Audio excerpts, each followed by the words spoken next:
Hi guys, welcome back to the channel. My name is Dave, and I know there are a lot of people out there that want to just set it and forget it when it comes to the stock market. You keep it really simple, no fuss. But I also know there are a lot of people out there that are getting older, like me, that want to smooth out the ride. So I like to utilize options. That makes it a lot simpler for me to reduce the volatility in my portfolio. But options aren't for everyone. But I have a solution, right? I've got an old 3-fund ETF portfolio that I really like, that I think will beat the S&P 500 consistently over a long period of time. And I want to take that and I want to combine it with some other products that offer this type of option income that will reduce our beta of our portfolio or our volatility of our portfolio and smooth out the ride for you as well. So we're going to look at some of the advantages and disadvantages to this type of approach. If that is what you're looking for, please stick around. Whoop.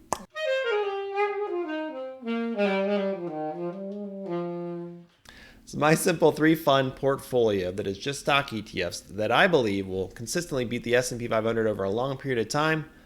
It's SCHD, XLV, and XLK. Now, you can play with the weighting based on your goals, your age, your risk profile, but I went with 50, 25, 25 when I made this video a few months ago. Go watch that if you want more information on it, but it's a great base to get started with if you want to invest and try to beat the S&P 500, in my opinion. So go watch that. But this gives us exposure to what I feel are 3 areas that historically have performed well and I feel will continue to be leaders going forward. So we have tech here with XLK giving us exposure to all those great growth stocks like Apple, Microsoft, and Tesla. We've got healthcare covered with XLV for stocks like United Health, Johnson & Johnson, and AbbVie. And selective value, that's what I've determined it's selective value with SCHD for stocks like Broadcom, UPS, Home Depot, and Pepsi, just to name a few. Now, here are the results based on reinvesting the dividends over a 10-year period from 2013 to 2023. And as you can see, $10,000 invested over 10 years results in a final balance of around $45,000 for my 3-fund portfolio versus $38,000 for the S&P 500. It also has a lower max drawdown and very little fund overlap, which I studied. So perfect, a great start for us with this 3-fund portfolio. I have seen a lot of people that have gotten off the bandwagon of SCHD, but I would preach patience when it comes to SCHD. That is simply part of investing where certain parts of the market rally and others are left behind. And then there's catch up and then there's adjustments and everything else. So SCHD, the way it's built, I think is a solid product that spins off some nice dividends as well. Same thing with the performance of XLV when it comes to healthcare. Over the long term, it's been an excellent sector to be in. And I want to be in XLV. I want to be in that healthcare sector. But it's lagged the market a bit recently, but it just simply needs time, in my opinion. So I have faith in my 3-fund portfolio going forward, but the question that I want to get answered today is that by adding these income ETFs with the goal of reducing the beta of my portfolio or the volatility, the ups and downs of my portfolio, what do I have to sacrifice as far as performance goes? So what is our trade-off with adding some income? Because that is the typical trade-off. We are offering up some performance over the long run in return for a slightly more predictable return. And you can see that here when we compare SPYI, which is a popular S&P 500 index ETF, to JEPI, one of the new products we're going to add to our portfolio over the last 3 years. Now, JEPI has only been around for 3 years, so that is what we're using in this case. The red line is SPYI, or the S&P 500, and the blue is JEPI, which is based off the S&P 500, but sells out-of-the-money calls to generate income. And this option action of selling these out-of-the-money calls lowers our beta, or our volatility. So if you're not familiar with JEPI, I will link my review of JEPI above. However, this particular chart does not reinvest the dividends, which are quite sizable for JEPI, as you may know. So you see the large outperformance by the S&P 500. Now, if we invest all those dividends, we get this. A slight outperformance by SPYI over the last 3 years. And this is sort of what I would expect. But it does illustrate 2 points really well. One, these income funds we are looking to add to this 3-fund portfolio can perform well in neutral to bearish markets. And 2, they can significantly reduce our maximum drawdown, which can be an important factor for many people, right? Especially those nearing or in retirement. Now, a purist, or maybe someone with really deep pockets, may simply say that total return is all that matters, and I hear that all the time. But for many people, a sacrifice of some performance for a more predictable return would be a quick handshake deal. After all, we see a bunch of people right now on the sidelines in cash making 5% versus risking it in the market for a higher return, right? Same kind of idea. So as an example, let's say you started with $100,000 and went with a total return idea focusing on straight stock ETFs, like our original 3-fund portfolio. You may achieve something like this, right? A great year, a large 20% return, followed by a down period of 0%.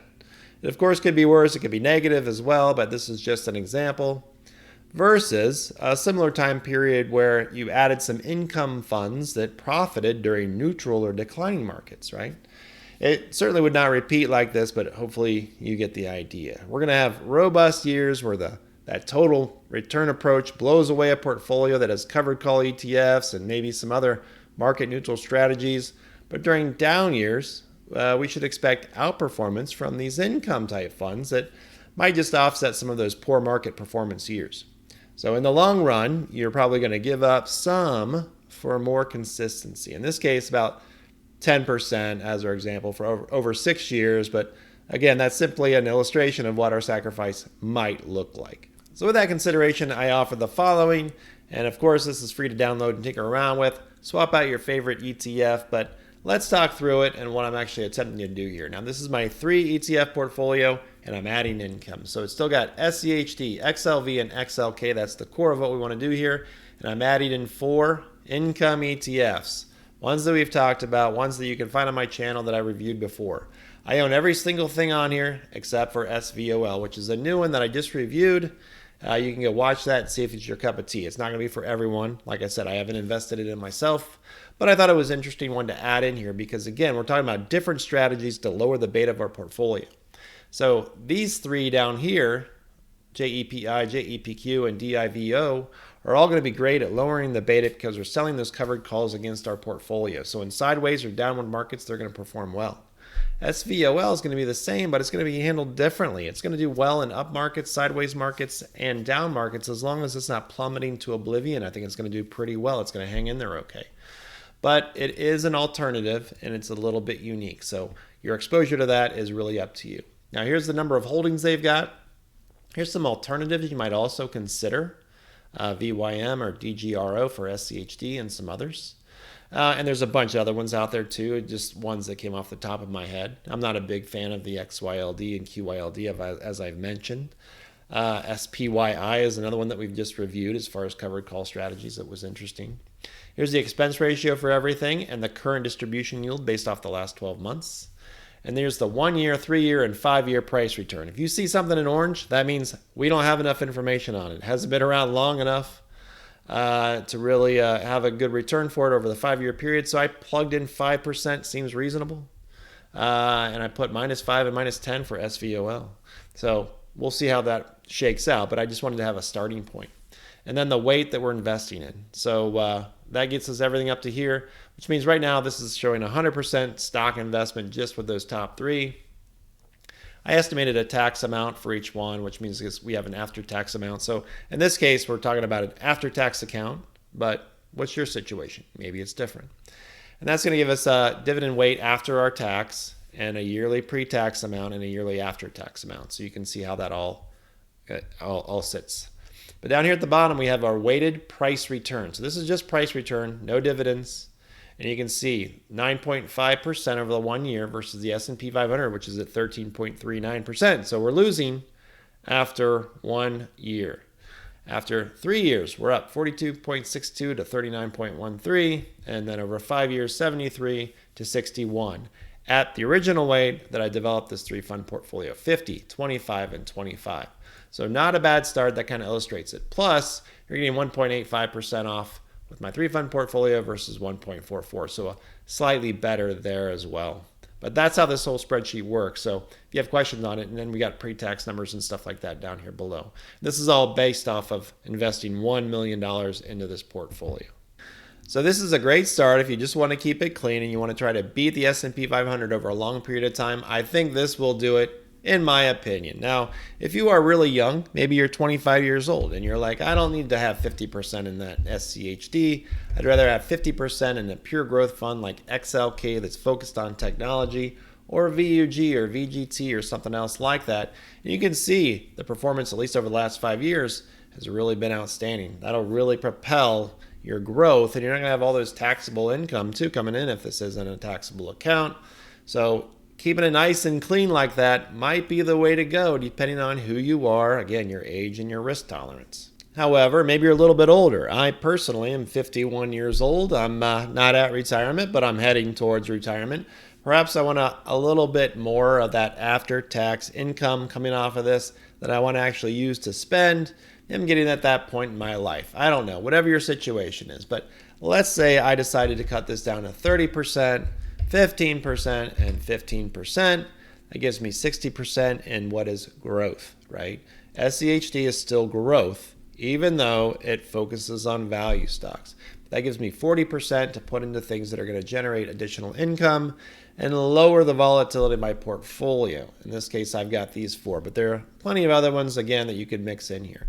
So let's say I went with something like 15, 10, 10, and 5, right? I'm going to put a little bit of that super hyper SVOL into there to see what it can do for my portfolio, let's say. So I'm back to 100%, and it's going to adjust everything and kind of show me how much I'm going to now have generated off of this pile of income. Now, first of all, our return is down, but it's still positive over the 1, 3, and 5 year periods, and it's pretty solid. Now, the S&P 500 is much better, right? But we're getting quite a bit. We're getting 3.87% off the top of this. So it's really going to reduce our volatility and allow us to strip off some income if we wanted to. In this case, $53,000, almost $54,000. And based on these tax rates, about $38,650 after tax. So on $1 million portfolio, that's pretty significant. If you're using the 4% rule, for example, after tax, you're doing pretty darn good, almost at 4%, 3.87%. So that's with an estimated tax rate of 28.4%. That might be high for you in retirement as well. So that might be my situation sitting there as a 51-year-old looking forward. And of course, I'm only using age as an example. You might be young and you want the income, or you might be old and you don't want that income because you don't want to pay the additional tax. You want to stay in growth funds. It really depends on your personal situation. But let's suppose you are in retirement and you're concerned about the ups and downs of the market. What could you do? Well, just as an example, let's say you lower this again to 20, 10, and 10. So you only have 40%. You want to put 60% down here in the bottom. Maybe you want to go to 20, 15, 15, and do I have 10 more? Yep, I've got 10 for SVOL in that case. So in this case, it still looks really pretty darn good over the last 5 years, but that doesn't mean what's going to happen going forward. But if you do look forward and you think, well, maybe we're just going to be sideways, and that worries me. Well, this combination of these income ETFs will probably help you in many ways because you're going to be able to strip off some income still. So in this case, you have a nearly 5% after-tax amount, creating $71,000 before tax that you could reinvest back into these funds, or after tax of nearly $50,000 on $1 million. That's pretty substantial. So that looks really solid. And you still have a positive return. Again, this is just based on what's happened over the last 5 years. So no guarantee going forward, but looks pretty darn solid. And finally, there are other considerations that I put down here at the bottom. I always like to bring up, this isn't a complete portfolio build. It is based on the U.S. stock market, but if you really want to build things out, I'm all for international stocks, bonds, REITs, other things you can add into this. But as a core, there's lots of flexibility with something like this, and maybe a good way for someone that's getting a little bit older to reduce the volatility of their portfolio. So as I mentioned, that spreadsheet will be free to download down below if you think it would help you. Download it, change the ETFs, see what works best for you. But it's a free download. It's not a free share. I won't share it with you because you'll change it for everybody. Free to download. But if you do like this type of content, please like and subscribe. I really appreciate you watching, and have a good night. Best of luck with your portfolio. See ya.